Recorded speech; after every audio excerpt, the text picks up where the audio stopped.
Hey, welcome to the Whiskey Wealth Warrior podcast. I'm your host, Glen Palmer, and this show is for those who respect the craft of fine spirits and think long term about wealth. Now, before we dive in, a quick word from our sponsor. This episode was brought to you by Whiskey Wealth Mastery, where serious investors learn to build wealth through whiskey cash the right way. Now, if you've ever wondered whether whiskey could be more than something that you just drink, and something that you actually own, grow, and monetize strategically, that's exactly what we do. You can find me on LinkedIn at Glen Palmer Online, or you can check out the show notes below to explore further. Because if you're going to play the long game, you may as well play it like a warrior. Now, today I am joined by Ryan. How'd you say your surname? G- Guevara? yes, Guevara. Yes. So it's Ryan Guevara. Now, Ryan is a spirits consultant with a background in psychology who's built a career at the intersection of human behavior, sales, and the drinks industry. So, from launching his own product based business to working across wine and spirits at a national level, Ryan brings a really interesting perspective on what actually drives connection, conversation, and long-term customer relationships in this space. Ryan, welcome. Thanks for joining me. Really appreciate it, bud. Of course, Glenn. Thank you very much for having me. It was amazing to get your inputs. We'd be wanting me to be part of the show, and I just couldn't be excited more to finally be here. Thank you. Excellent, because I think psychology of the spirits industry is something that's always really fascinated me, and I'm excited to learn more. So, without further ado, let's get stuck in. A question that I ask absolutely everybody: if time travel became a reality and you had a chance to go back in time, Ryan, to when you first started your career, what advice would the person that you are now actually tell your younger self? Oof, man, because I took in so many different roles in the past, so I'm just trying to figure out at what point of self would I actually go back to. So, yeah, if I could go back to the start of my sales career, I'd probably tell myself to not let those simple objections really discourage me, especially in the beginning when you're not fully into the sales realm and you don't know exactly how to navigate certain aspects of the actual sale itself. Instead, just to practice handling them and to view them as more of a learning opportunity. Yeah, No, no one is born with the sales knowledge or expertise. And of course, it's important to accept that not every aspect um, or prospect in that or account will be the right fit. You just have to accept that immediately. Not everyone is going to be a buyer. Once you yeah, understand that right away, you can understand how to navigate and how to talk to individuals and see who is. I'd focus on learning everything possible about the market that I'm getting into and finding creative ways to, just stand out from the competition. I'd probably get my WSET2 certification, which allows me to be more knowledgeable in the wine and spirits industry, being hmm, able to express more about the aromas, the taste, where it comes from, just being all around knowledgeable. I think that'd just be more for myself.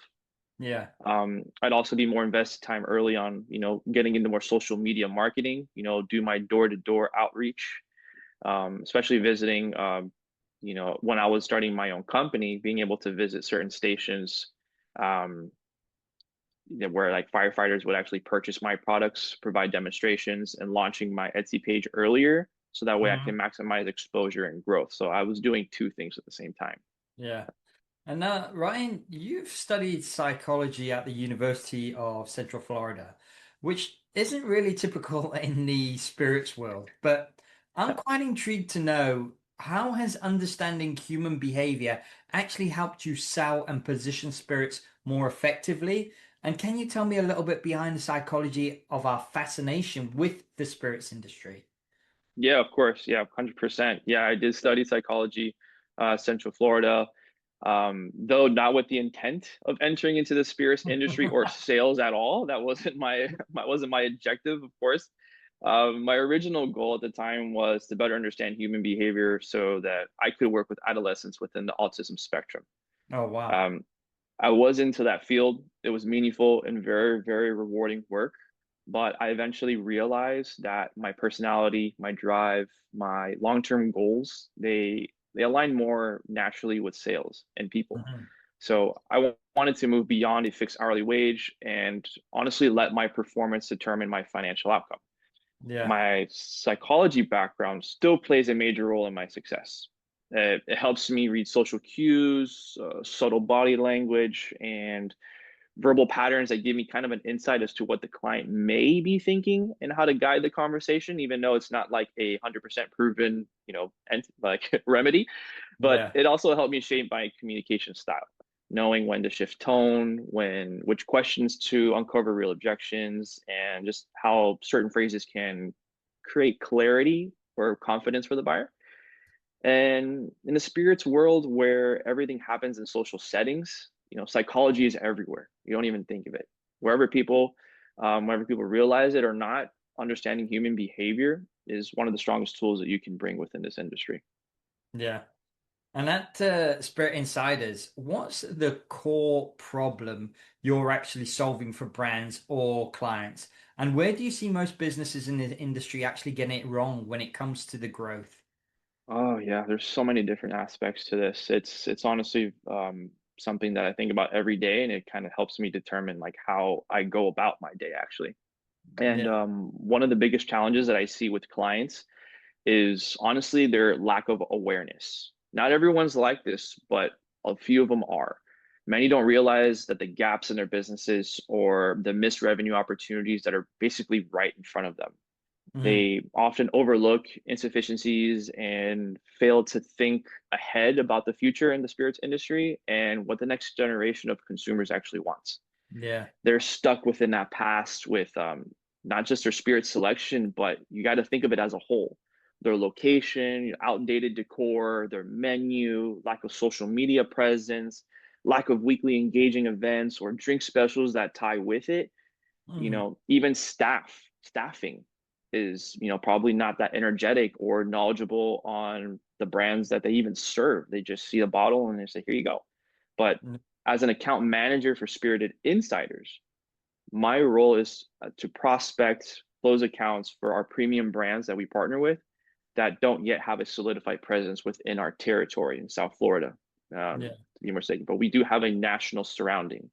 You Yeah. know, Once accounts are on board, we maintain a strong relationship with both the accounts and the brands that they carry by collaborating directly with those decision makers, bartenders, and the staff. Everyone is included in this. Everyone plays a factor, especially with your boots on the ground. Yeah. This includes developing feature cocktails, conducting staff training, managing social media marketing if they don't have their own already solidified, and of course, organizing brand events or tastings to help build that traction and awareness. We Yeah. serve as the face of the brand within each account, so we outsource for them. So we practically leave no stone unturned when it comes to driving revenue growth and maximum exposure for our partners, just leaving Yeah. it all on the table for them. And that's quite an important thing because when people think about creating a brand or creating a spirit, they are very, very focused on the taste, which is important. Don't get me wrong, it's Yes. very, very important.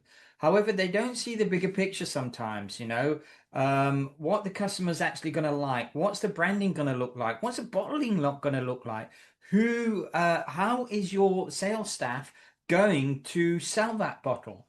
And you guys, you have a look, well, you zoom out and you have a look at the whole thing and say, okay, this is what we need to do. So, um, you've worked in both very fast-paced sales environments and, more relationship-driven roles. So in your opinion, what's the difference between someone who just sells a bottle and someone who builds a long-term customer, repeatable customer?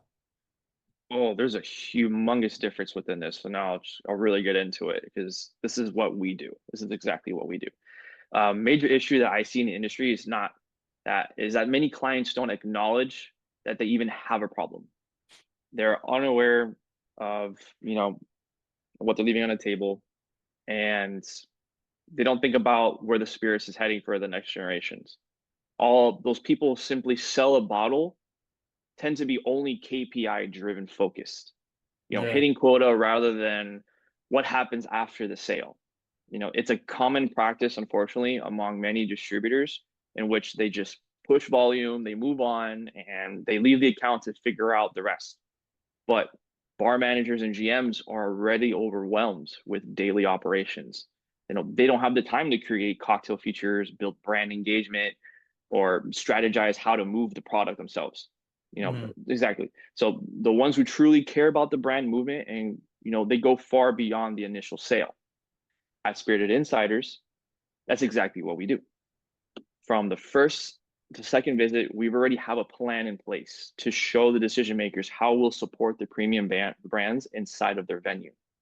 From cocktail development to staff training, as I mentioned before, social media marketing, events, those tastings that I was talking about before. Yeah. We're not just dropping off a bottle, we're building that strategy. Yeah. And this will also grow the decision makers' trust, is what you're really looking for, and maybe ask you about other brands that you represent to push there as well. Our focus is on high volume reorders because, Glenn, that's really what prevents bottles from just sitting on the shelf, collecting dust and disgruntled GMs not knowing what to do with it. We Yeah. position ourselves within that face of the brand inside of each account, making sure that every opportunity for engagement, visibility, and revenue growth is fully maximized. Like I said before, no stone left unturned. Yeah. And that's quite important because at the end of the day, you don't want a bottle just sitting in the corner doing nothing. No. You want that to sell. And not only that, you've got competition with 5, 10, 15, 20 other Oh brands yeah. on, Mm-hmm. on the shelf. Yep. And you've got to make that, stand out. And Yeah. from a bar's perspective, they don't want stock just sitting on the shelf. They want stock, No. come in, go in, and they want all their stock to sell. The more stock that they sell, the better their business is going to be. So Exactly. yeah, it's really important that people need to have a mindset shift on how to brand it properly, and have a plan, a real structured step-by-step plan on how you are going to grow this brand. Now, Exactly. you've built your business from scratch and Yeah. you've moved nearly 400 units early on. What did that experience, the experience in the firefighting, teach you about spotting real demand versus just having a good idea? Sorry, 1 second. My computer might be lagging just a little bit, but it is. Okay, here we go. Sure, no Sorry, I problem. did hear everything that you said. I just noticed my camera was not moving at all. Yeah, no So worries. yeah, yeah, no to worry. Yeah, I did start my own brands. Just so that viewers that are not sure of what it was that I'm doing or what I actually made, what Glenn you're talking about, is a quick Yes, release yes. system that allows firefighters to safely and effectively store their masks that they put on during engagements, whether they have to go into hostile territory or areas where you have to mask up and breathe, your own air. Hmm. So usually people they keep their equipment in certain areas where it's either affecting the line itself, or it can damage the line, which could cause leakage as well, or damage the actual mask itself, which the problem that I had where I was getting it scratched, damaged, and I would have to get it replaced, every 6 months or so because of just malware and not being able to keep it safely. Now, one of the most effective ways to make a sale is identify a client's problem and offer a real solution. But in my case for this, I didn't just solve a client's issue, I solved my own. As I stated Yeah. before, that's what sparked everything. Once I created my product, people started realizing that oh, it's fine, I know I'll handle it, don't worry mindset was actually holding them back and making their work unnecessarily more difficult. Yeah. Suddenly, when they brushed up, become, oh wow, this is actually working. That word of mouth really becomes a game changer. In the fire Yeah. department, we are a family. We look after each other. It wasn't trying to make a quick cash. I generally cared about the safety and well-being of my fellow firefighters, and Mhm. they saw that and they appreciated it. Yeah. When you identify real demand though, and you take action instead of waiting, that's where the magic happens. Yeah. On other hands, plenty of other people have great ideas, but unfortunately they just never execute it. It just stays an idea. They Yeah. don't build a demo, they don't test the concept, they don't push through uncomfortable parts of problem solving. Time passes and they're just left wondering what if, or worse, watching Mhm. someone else bring their idea to life and they're just sitting in the shadows. Yeah. and saying, "Hey, that's my idea," but Yeah, you can't prove it. yeah, yeah, yeah. And how does that going from the firefighting side to working in the spirits industry? How does that help with building a brand? You know, doing what you did with your product. How does that relate to the spirit side of things? So I think it really just comes down to being able to use your interpersonal skills, your people skills, and basically understanding what the problem is.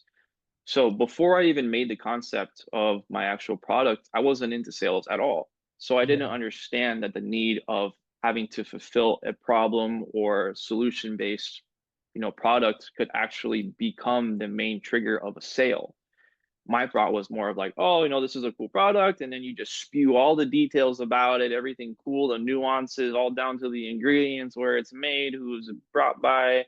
No one cares about that. No one cares about that. They care about a problem that it's going to fix. Is it going to make them money? Is it going to generate foot traffic within their establishment, brand, company, and become popular? So I Mm. used that same concept, even though it was more of a genuine concept. And of course, I still use it on my genuine concept now, but it translates into the spirits world because you understand that there's so many different issues that these owners or GMs are facing that they don't really get to see themselves. And through our conversations, our open-ended questions, being able to unlock what kind of issues they might be facing, they're starting to click like, oh wow, I did not know this was happening. I didn't realize that I was either losing money or I could have been making more money by doing this. Thank you very much for showing this to me.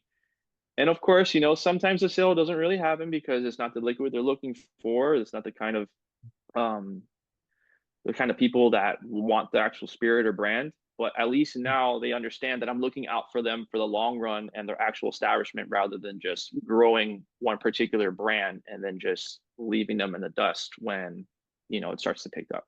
I actually care Yeah. about their growth. So they actually appreciate that and ask me for feedback, questions like, hey, if I'm doing this, am I doing this right? Even though GMs and bar managers pretty much have it, they have a lot of experience, they know what they're doing, but a little bit of help along the way doesn't hurt at all. No. And having specifically worked around whiskey as well, what do you think separates brands that sort of feel premium and desirable from those that struggle to stand out? Is it no, we spoke about taste, so taste is a big factor, but is it the aesthetics? Is it the bottling? Ooh, is it the work behind it? Is it the story? Can it's you shed some everything. light? There's so many different aspects to this one. And like take it as if someone tells you, "Oh yeah, I'm rich." What do you think about when someone tells you that they're rich? They've just got a lot of money. Okay, there you go. They just have a lot of money.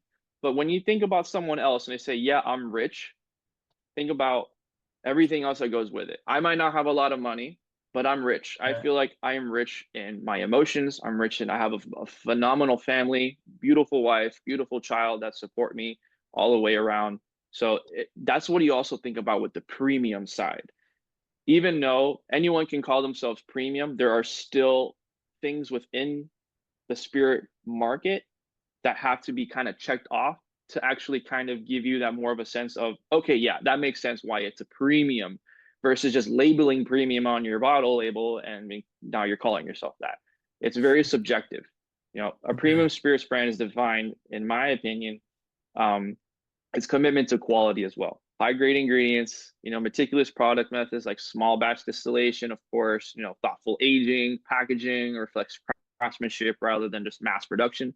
These brands, they focus on creating very unique, complex, smooth flavor profiles meant to be appreciated, not just mixed, competitions, think about this, competitions as well also play a major role.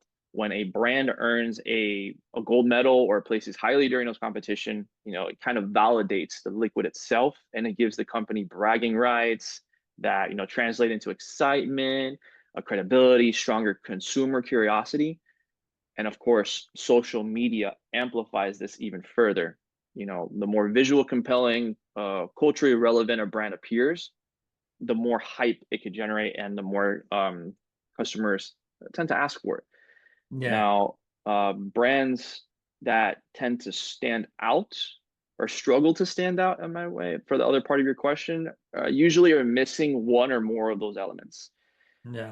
And often the choice of distribution channel can play a significant factor as well. Just because a distribution factor is the first person to offer you a chance to be stored within their facilities does not mean that's the first one that you should take. You have to really align yourself with what the distributor can offer you, where it is based off of, where it has its most prominent sales in terms of what state or city that you're getting the most traction off of that as well. So of Hmm. course, depending on the region, distributors can carry different portfolios and availability varies widely. Like, for examples, I'm not going to say a particular brand, a distributor or brand, but say one brand that is very popular in South Florida or Florida based is not going to be sold in like Kentucky or South Carolina or other states. So you got to really think about it. You know, even if the brand is premium, it doesn't matter to the GM or the bar manager if they have to sign up with another distributor just to access one or two SKUs of that brand. Yeah. For most accounts, it's simply just not worth the hassle, unless it's something that is heavily requested by your customers or their consumers. Then that kind of gives them a little nudge, like, all right, fine, you'll be the main person to drink this. I'll do it. But now you got to think about what else can I get from this brand that actually makes it worth it, because some have your minimums that you have to have a certain amount to be able to get into the actual truck to actually ship it to you and all this stuff. So you really got to start thinking of out of the box. Like, does it make sense, even though it's a good brand? Like, what else does this distributor offer me? Yeah. How much does story play into a factor of this as well? Um, speaking about, whiskeys, and particular whiskeys like Scotch and single malts, there is normally a story behind the distillery, the reason why they made a certain batch.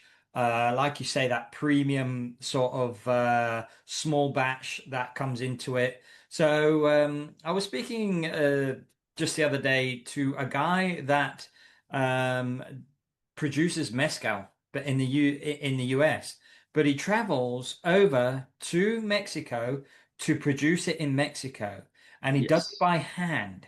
Now that Wow. is a unique story. Yes. So how much does story play into brands when you go in to promote these to bars and GMs and bar owners? I guess it really depends on what the story is, what it envisions, and how it could actually relate to your customers.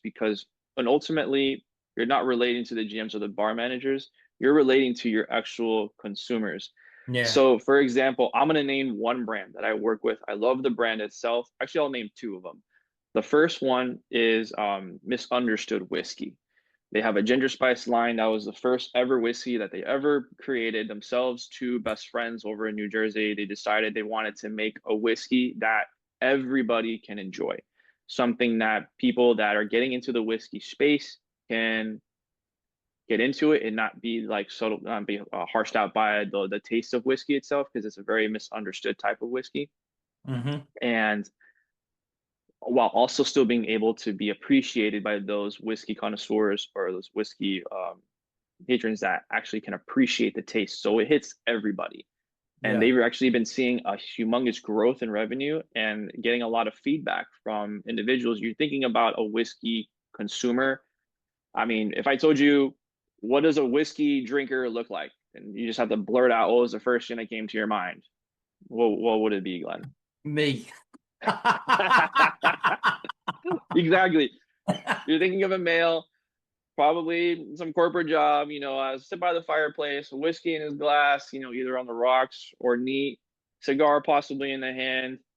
But you're taking away the fact that everyone can enjoy whiskey. And they're seeing Mm, a huge traction within the female demographic as well because of its taste, smoothness, and being able to be versatile in a lot of other drinks.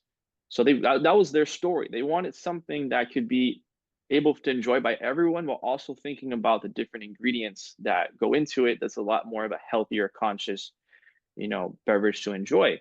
So it's not mm. high on calories, not high on the sugars, or the fats. So not only is everyone enjoying it, but it's slightly healthier than your competitors Yeah. as well.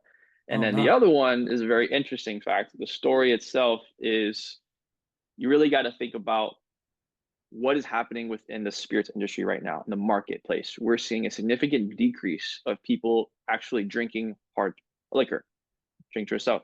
So either mixers, RTDs, especially now with the new generation in place, that is basically Yeah. their go-to. And they're trying to think of ways to enjoy alcohol, have fun, but not have to deal with the negative side effects of alcohol leading to that night or the next day. So still being Yeah. able to function, but have fun, but still get out of your comfort space. So I actually partner with another brand that's called Black Market. And the thing is, this one is not a spirits brand. There is no alcohol whatsoever. It is a Delta 9 infused federally legal beverage. So you're able to have that experience, have fun, that sociable, well lit, exciting experience of feeling of that what of tipsy without, Hmm. of course, the negative side effects of The possibly throwing hangover. up, hangover the next day. Of course, made with more ingredients that have like B6, B12 vitamins, kombucha juice.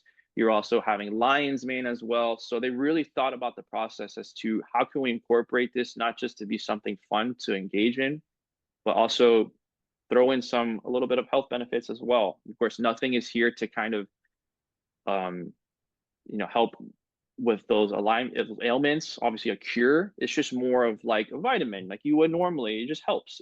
That's what they wanted to do. So that was their stories for everyone to be able to enjoy. Of course 21 and up, you have to but Yeah. have that idea of something new in the market, something that is exploding, something that is starting fresh.